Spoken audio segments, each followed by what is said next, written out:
This is chemical energetics. एक बात याद रखना यार, ओ लेवल से तुम पढ़ते थे यार कि there is an exothermic reaction, there is an endothermic reaction. I am gonna go quickly about this. In an exothermic reaction, your enthalpy change has the symbol delta H. For exothermic reaction, it is negative, right? ठीक है. In exothermic reactions, energy is given off into the surroundings, and it is a bond forming process. याद रखना, bond formation is always exothermic, right? अच्छा यार, मेरे पास let's say दो atoms थे, उनको मैंने combine off किया and they became a molecule. This is a bond formation process and an example of exothermic reaction.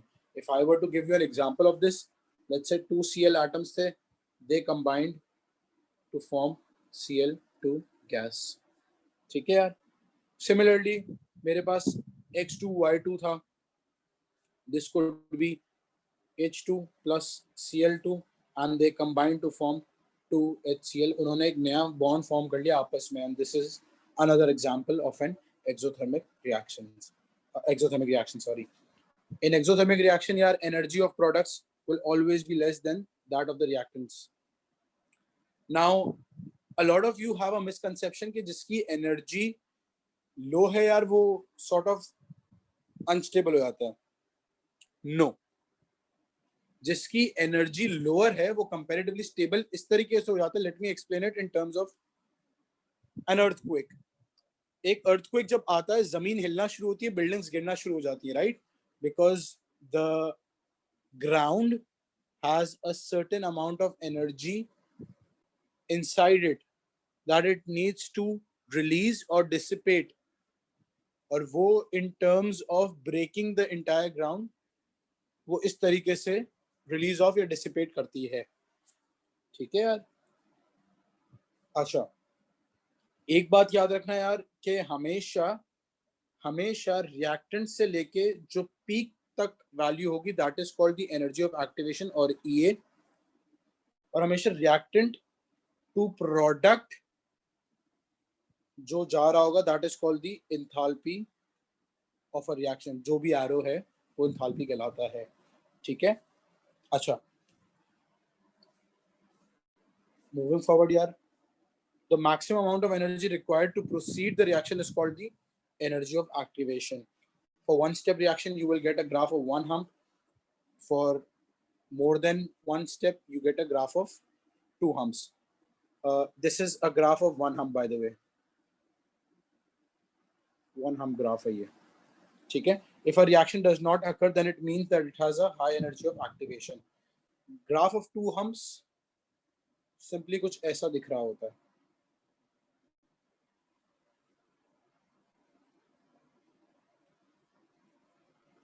याद रखना, energy of activation 1 will always be greater than energy of activation 2. This is EA2.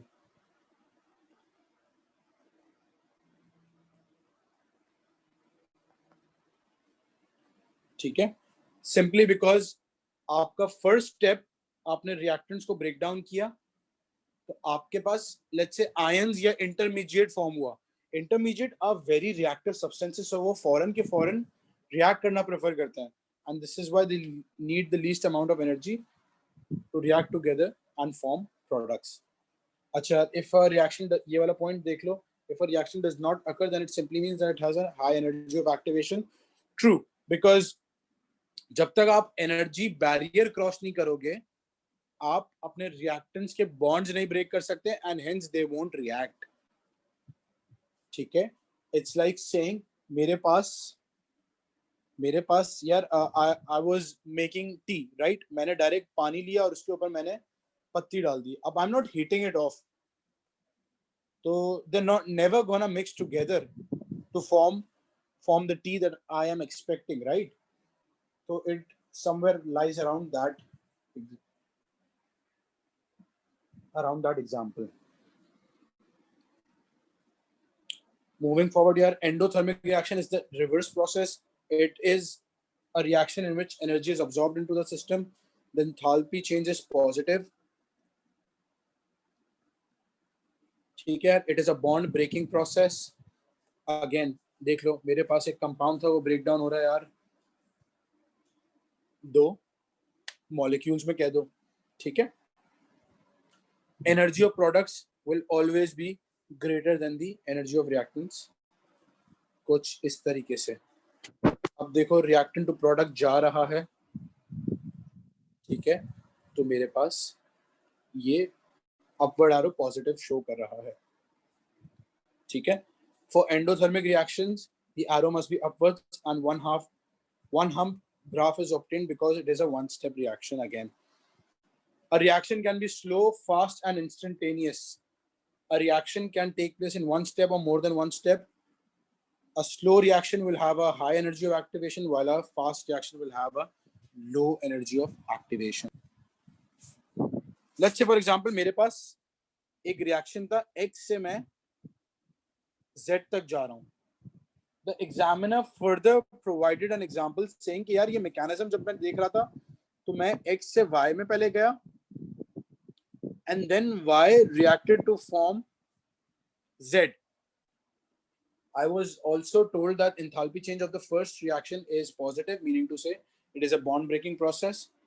The second one was a bond formation process and that is why it was negative.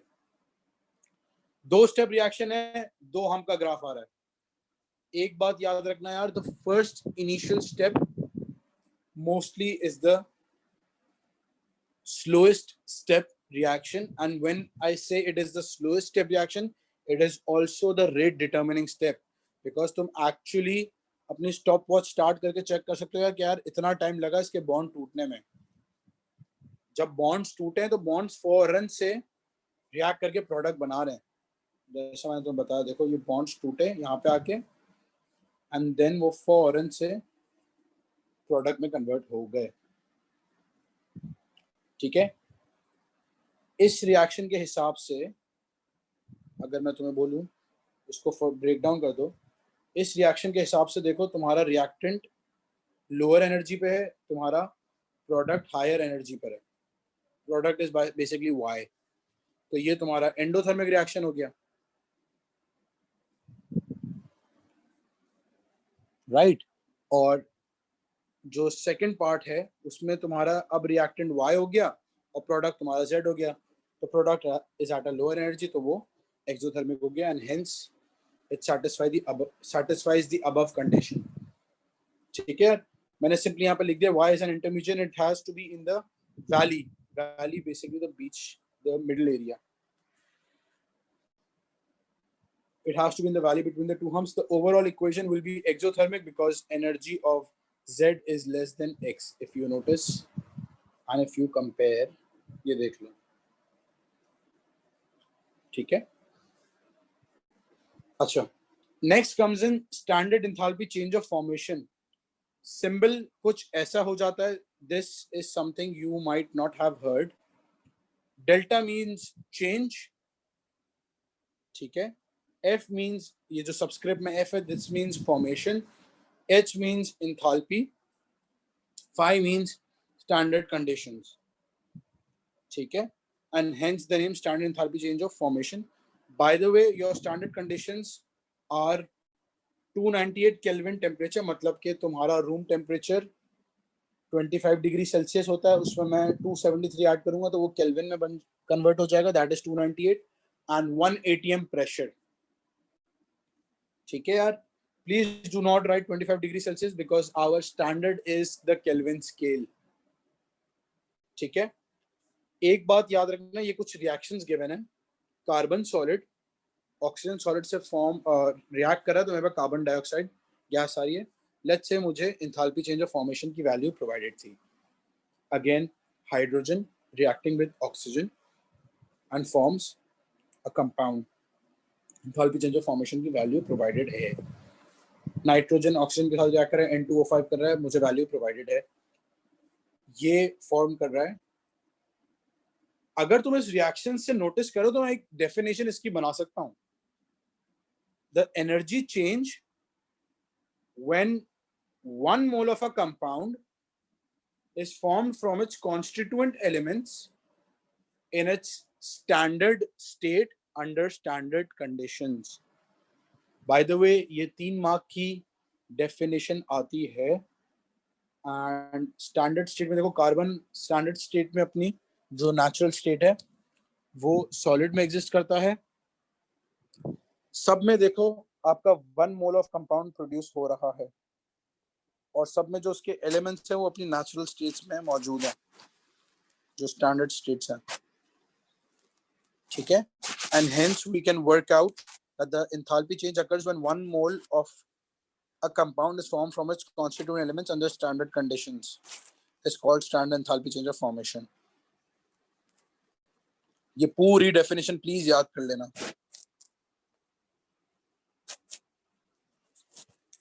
It can be an exothermic reaction or an endothermic reaction. If the value is exo, then the compound is stable. These are some keynotes from it. And if it is endo, then the compound is unstable.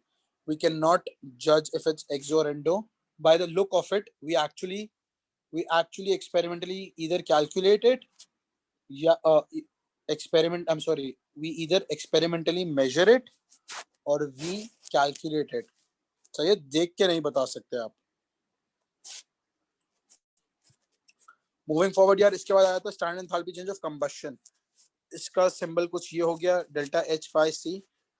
It is, एक बात देख लो यार, again तुम्हारे पास 1 mole of a compound is burned in an excess of oxygen to give its combustion products. तो यहाँ पे इसकी definition आ जाएगी, देख लो। The enthalpy change occurs when 1 mole of a gaseous atom is formed from its elements under standard conditions. Is called standard enthalpy change of atomization. Atomization थोड़ी different है, अब इसको फिलहाल छोड़ दो।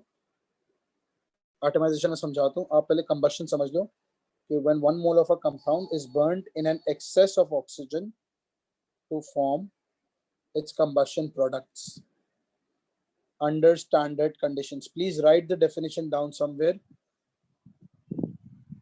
याद रखना, एक बात याद रखना यार, अगर मैं कहूं enthalpy change of formation of carbon dioxide, meaning to say carbon plus oxygen is equals to carbon dioxide, या मैं कह दूं enthalpy change of combustion of carbon, carbon को मैं जला रहा हूं राइट, तो वो भी मुझे कार्बन डाइऑक्साइड दे रहा है। ये दोनों के दोनों की सेम वैल्यू होनी चाहिए यार, because technically they are both the same reactions. अगर तुम इसको देख लो एंड आप इसको देख लो, they are both the same reactions and they both possess the same values.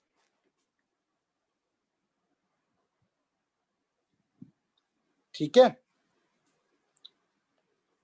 similarly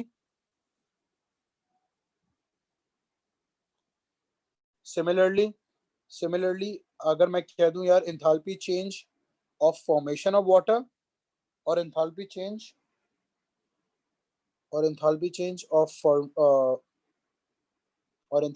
of combustion of hydrogen, they are both the same thing.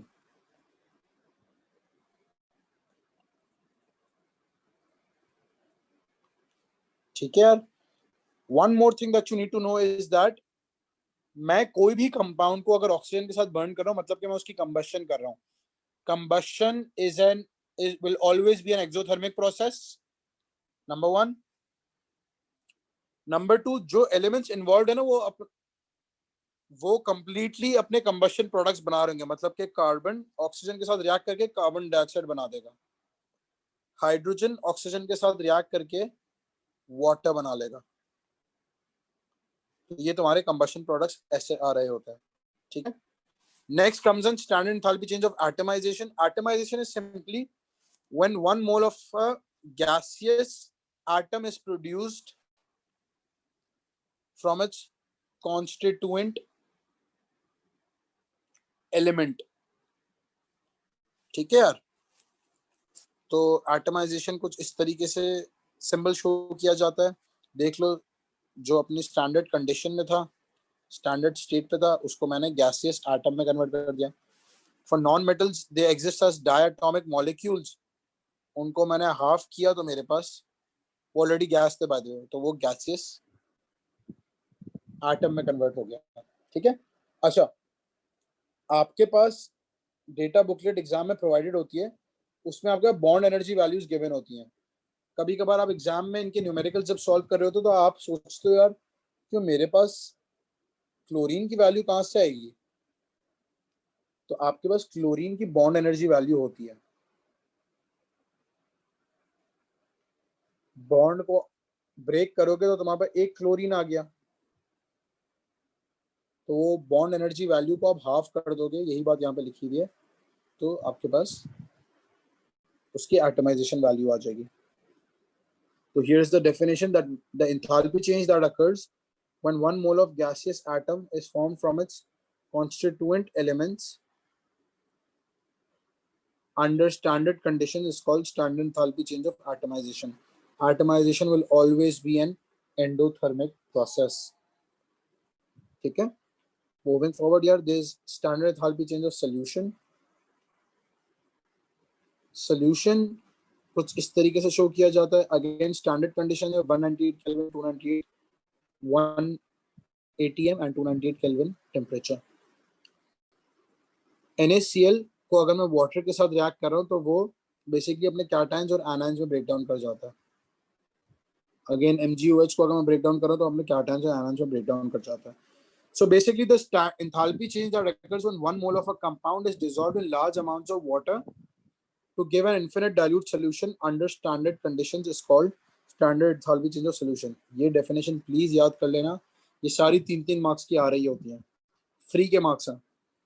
If no further temperature change is observed, even Sir, on condition of just a minute, yeah, just a minute. Okay, sir. If no further temperature change is observed, even on the addition of a compound in water, then this situation is called infinite dilute solution.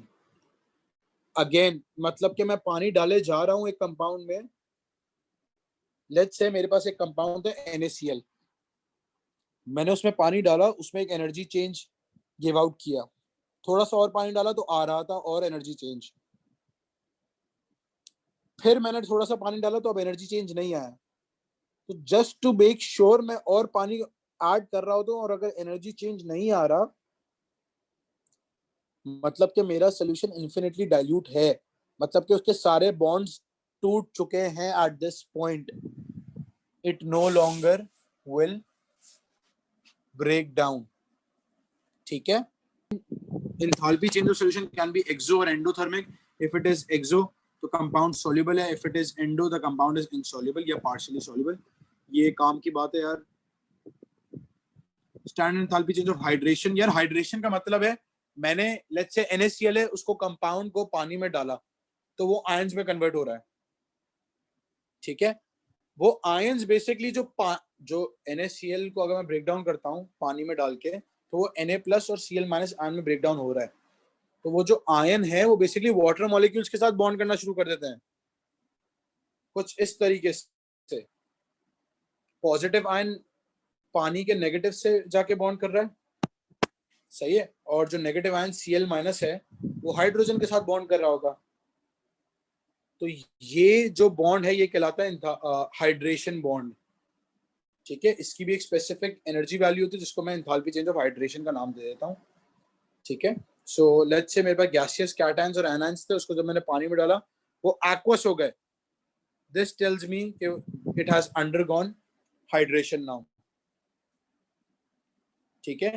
तो simply the enthalpy change that occurs when gaseous cation and anion is dissolved in large amounts of water to give an infinite dilute solution is called enthalpy change of hydration. Hydration is always exothermic. Please note this. It can be more exo or it can be less exothermic. ठीक है। अगर वो less exothermic है तो that simply means कि जो compound था वो चार्ज डेंसिटी कम थी। Charge density again I am repeating, क्या होती है charge density? Charge density is basically directly proportional to the charge of an ion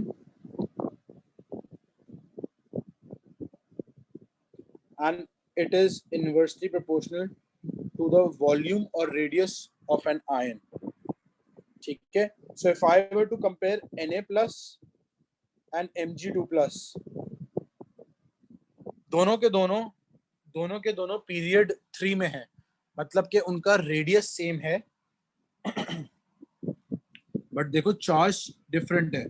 तो magnesium will have a greater charge density and in comparison to Na plus उसका hydration bond comparatively ज्यादा strong होगा, ज्यादा exothermic होगा. ठीक है, which depends on charge of the ion and size of the ion. ये देख लो, इसका कंपैरेटिवली स्ट्रॉन्ग इलेक्ट्रोस्टैटिक अट्रैक्शन है. मैंने पूरी बात यहाँ मेंशन कर दी है कि hydration depends on the charge density, that is the charge of the ion and the size of the ion. So if the charge of the ion is higher and the size of the ion is smaller, then strong electrostatic bonds are formed between the ion and the water molecule, which is why hydration becomes highly exothermic. Then comes enthalpy change of neutralization. Yaar, enthalpy change of neutralization is basically when an acid and a base will react with each other to give 1 mole of water, then it is called enthalpy change of neutralization. देख लो, 1 mole of water produce हो रहा है. Oppositely charged ions are included in the formation of a covalent bond, which is why neutralization is always exothermic. Again, neutralization can be highly exo or less exo. अगर मैं strong acid, strong base use कर रहा हूँ, तो complete neutralization हो रही है. ठीक है, और basically मेरे ions completely break down हो रहे हैं, which is why it is highly exothermic. लेकिन अगर मैं वीक एसिड और वीक बेस यूज कर रहा हूँ तो वो कंप्लीटली डिसोसिएट या कंप्लीटली आयोनाइज नहीं होते, पार्शियली होता है, which is why it is less exothermic. ठीक है, तो ये देख लो, मेरे पास HNO3 जो है वो मेरे पास एसिड, ये सारे एसिड्स हो गए. ठीक है, एक बात याद रखना, this is a weak base, this is a weak acid, which is the reason why ये देखो ये दोनों values less exothermic हैं. बाकी case 1 and 4 are strong acids and bases. मैंने यहाँ mention भी कर दिया strong acids and bases, please देख लेना.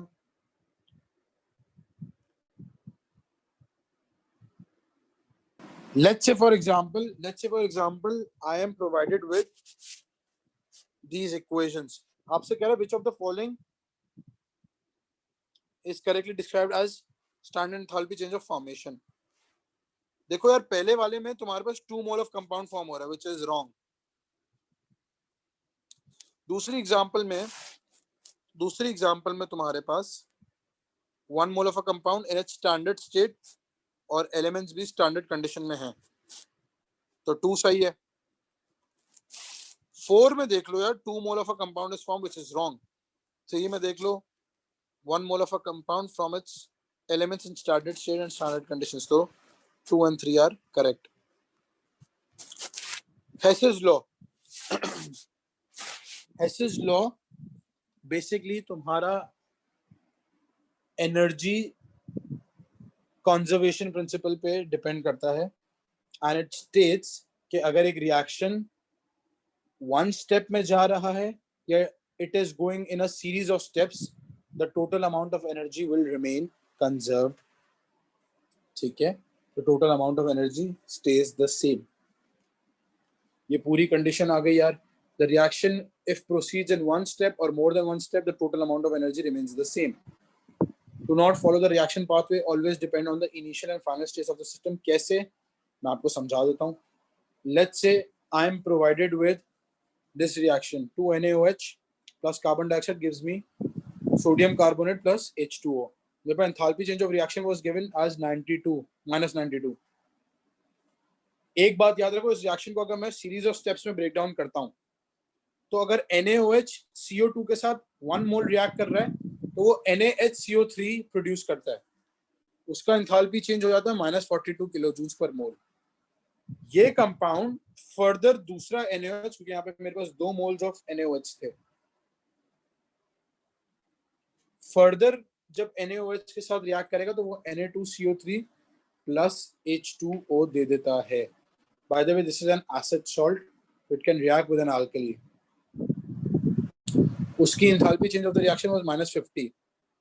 तुमने 2 step reaction की energy total अगर calculate की तो वो आ रही है 90 -92, which counterbalances with this value that was initially provided.